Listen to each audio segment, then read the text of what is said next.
आज का हमारा टॉपिक है क्रैब साइकिल। क्रैब साइकिल के अंदर साइकिल का स्टार्टिंग एसिटाइल कोएंजाइम जो कि एक 2 कार्बनिक यौगिक होता है वो ऑक्जेला एसिटिक एसिड 4 कार्बनिक यौगिक के साथ कंबाइन करके 6 कार्बनिक सिट्रिक एसिड का फॉर्मेशन करता है। इस प्रोसेस के अंदर कार्बन डाइऑक्साइड का एक मॉलिक्यूल निकल जाता है तथा NADPH प्लस H में रिड्यूस हो जाता है।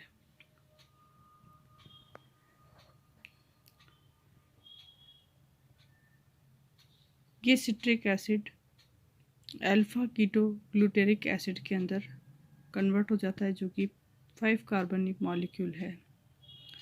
इस प्रोसेस के अंदर कार्बन डाइऑक्साइड का एक मॉलिक्यूल रिलीज होता है NAD plus NADH plus H1 में कन्वर्ट होता है।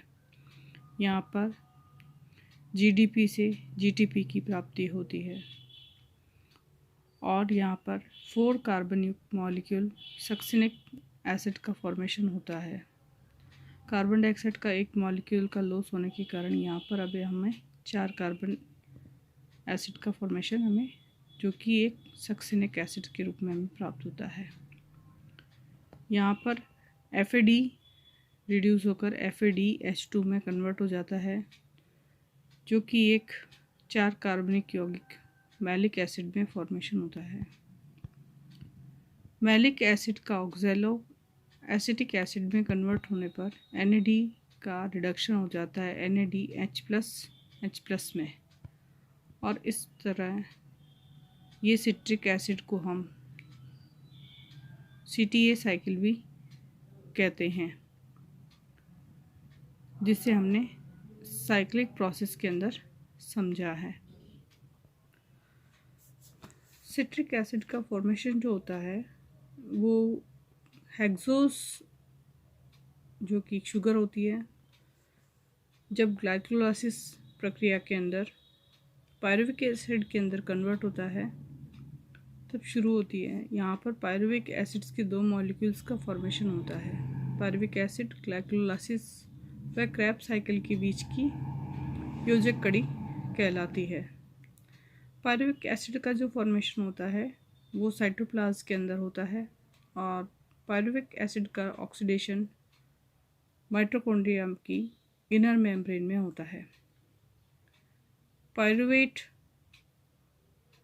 हाइड्रोक्सी एंटीपोर्ट कैरियर के द्वारा होता है जिसका कंप्लीट ऑक्सीडेशन में कार्बन डाइऑक्साइड और वाटर मॉलिक्यूल्स प्राप्त होते हैं।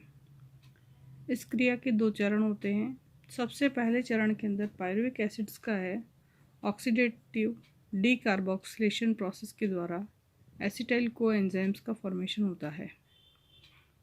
एसिटाइल कोएंजाइम्स का ऑक्सीडेशन क्रैब साइकिल में होता है और इस प्रोसेस को 1940 में क्रैब्स ने पायरुविक एसिड्स के साइक्लिक ऑक्सीडेशन की प्रोसेस के अंदर समझाया था। क्रैब ने ही इसे ट्राई कार्बोक्सिलिक एसिड कहा जिसे TCA साइकिल कहा जाता है। इसमें सिट्रिक एसिड्स के 3 कार्बोक्सिलिक ग्रुप्स होते हैं, इसलिए इसे सिट्रिक एसिड साइकिल भी कहा जाता है। स्टेप बाय स्टेप अगर हम देखें तो इसकी फर्स्ट स्टेप के अंदर जो ऑक्जेलिक एसिड्स है जो कि कार्बन मॉलिक्यूल के 4 कार्बनिक मॉलिक्यूल है जिसमें वाटर मॉलिक्यूल्स प्रेजेंस होता है।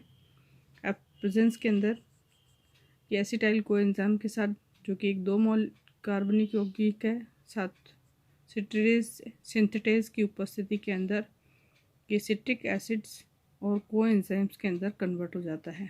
कोएंजाइम इससे बाहर की ओर निकल जाता है और सिट्रिक एसिड के अंदर ये कन्वर्ट हो जाता है। इस अभिक्रिया के अंदर इसमें इंटरमीडिएट प्रोडक्ट्स का फॉर्मेशन होता है। जैसे सेकंड स्टेप में देखें तो सिट्रिक एसिड्स जो है वो एकोटिनाइजेज एंजाइम्स की उपस्थिति में इसमें वाटर निकल जाता है और सिस एकोटिनाइज एंजाइम्स के अंदर सिस एकोटिनिक एसिड्स के अंदर जो कि इंटरमीडिएट प्रोडक्ट है में कन्वर्ट हो जाता है। सिस एकोनिक्टिक एसिड जो है वो एकोटिनेज की प्रेजेंस के अंदर आइसोसिट्रिक एसिड्स के अंदर कन्वर्ट हो जाता है।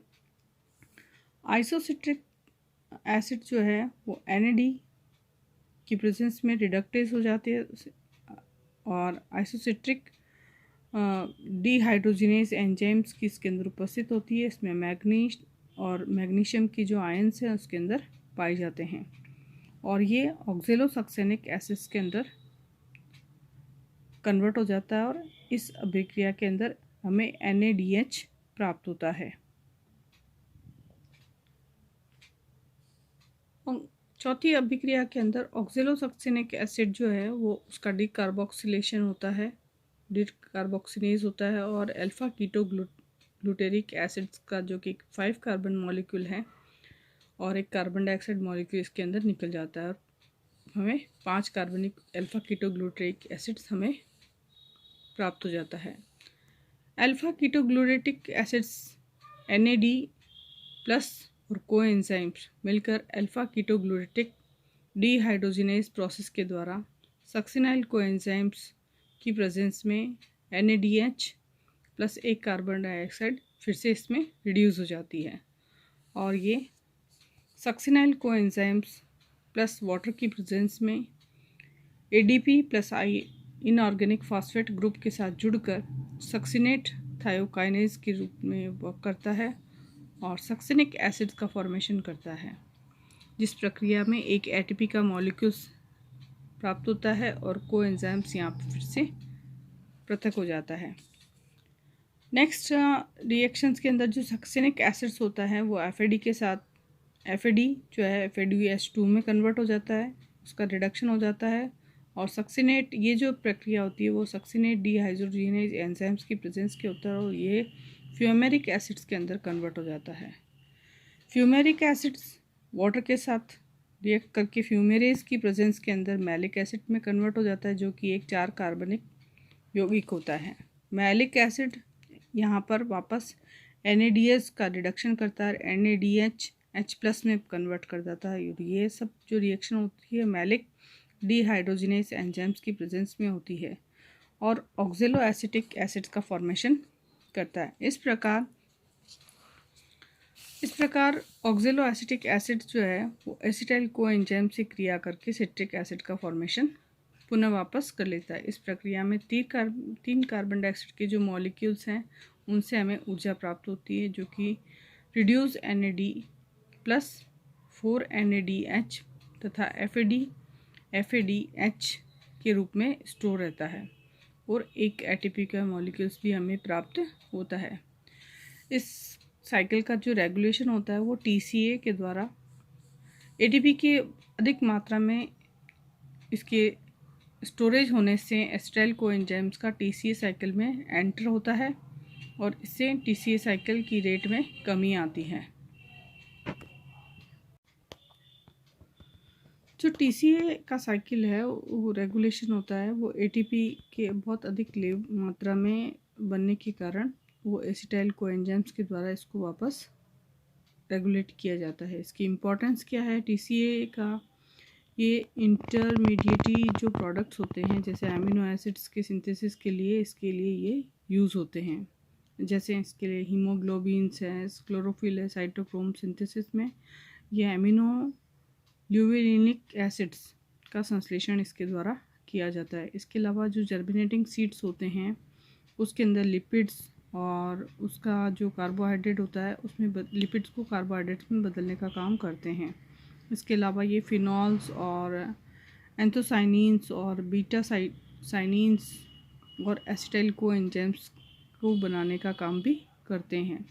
एसिटाइल कोएंजाइम से फैटी एसिड्स का प्राप्त होते हैं। इस प्रकार पायरुविक एसिड्स के अंदर 4 NAD plus FAD plus 2 water molecules और ADP और इनऑर्गेनिक फॉस्फेट माइटोकॉन्ड्रियल की मैट्रिक्स के अंदर 3 कार्बन डाइऑक्साइड के molecules plus 4 NADH plus 4 hydrogen के एटम्स FADH2 के एक मॉलिक्यूल्स ATP का एक मॉलिक्यूल हमें प्राप्त होता है।